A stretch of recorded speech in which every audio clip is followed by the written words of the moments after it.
Very, very good morning to all of you, and myself Shakil Khan, and I am a chess trainer, and I am the Center Director of GSET Academy Mehran. आज हम बात करेंगे JSA के बारे में। JSA होता क्या है? तो बेसिकली सबसे पहले जान लेते हैं कि जेएसए का फुल फॉर्म क्या होता है। बहुत लोग इसे जेएसए भी बोलते हैं और जेएचए भी बोला जाता है। तो जेएसए का फुल फॉर्म होता है जॉब सेफ्टी एनालाइज, और जेएचए का फुल फॉर्म होता है जॉब हैजर्ड्स एनालाइज, है ना। तो दोनों सेम डॉक्यूमेंट से, इसमें कंफ्यूज नहीं होना है। अब हम बात करते हैं कि जेएसए होता क्या है।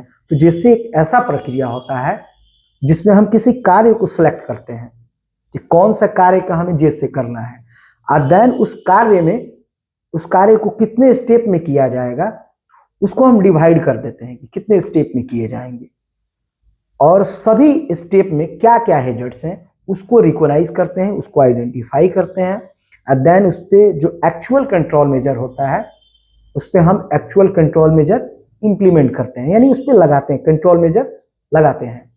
और जो हमारा लास्ट, उसके बाद हम क्या करते हैं, कंट्रोल मेजर लगाने के बाद हम उसको कंप्लीटली अपने वर्क प्लेस पे इंप्लीमेंट कर देते हैं। तो ये रहा जेएसए के बारे में। अब जानते हैं हम इसके स्टेप बाय स्टेप जान लेते हैं।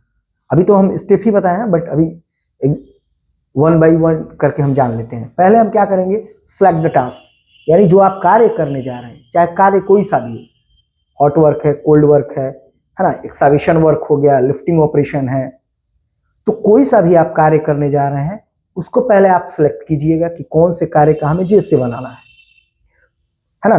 उसके बाद देखिए, उसके बाद हमारा सिलेक्शन हो गया कार्य का। आप तो कार्य सिलेक्ट कर लिए। अब उस कार्य को कितने स्टेप में, यानी आप कितने किस्त में उसको करिएगा, जितने किस्त में उसको करिएगा, हर किस्त को हम क्या करेंगे, अलग अलग लिख देंगे कि पहले क्या करना है ना। जैसे पहले हाउसकीपिंग करेंगे, उसके बाद डिगिंग होगा, उसके बाद जो मतलब कि स्टेप बाय स्टेप लिख देंगे, है ना। उसके बाद हम जो भी हर स्टेप में जो हैजर्ड्स है, break down the job into step, यानी हम क्या करेंगे, जो हमारा कार्य है ना उसको ब्रेक डाउन कर देंगे स्टेप वाइज, है ना। स्टेप बाय स्टेप उसमें देखेंगे कि किसमें क्या क्या हैजर्ड्स है, उसको आइडेंटिफाई करेंगे। देन हम डिसाइड करेंगे कि इस पे कौन सा इफेक्टिव कंट्रोल मेजर लगाया जाए जो कि हमारे रिस्क को और जो कि हमें दुर्घटना से बचाए, हमारे रिस्क को मिनिमाइज करे और दुर्घटना होने से बचाए, है ना। और लास्ट में हमारा होता है, जो लास्ट हमारा स्टेप है वो है इंप्लीमेंट एंड रिव्यू, यानी हम इंप्लीमेंट कर देंगे कंप्लीटली जो अभी तक हम किए हैं अपने जेएसए बनाने के क्रम में, जॉब का सिलेक्शन किए हैं, उसके बाद उसमें क्या क्या कितने स्टेप में उस कार्य को किया जाएगा, उसमें क्या क्या हैजर्ड्स है, उस पे कौन कौन से कंट्रोल मेजर आप लगाए हैं, उसको कंप्लीटली आप इंप्लीमेंट कर दीजिएगा। और बीच बीच में उसको रिव्यू भी करते रहना है, देखना है कि ये इफेक्टिव है कि नहीं, या इसमें कोई कमी तो नहीं है ना। Thank you for watching me and thank you for listening me.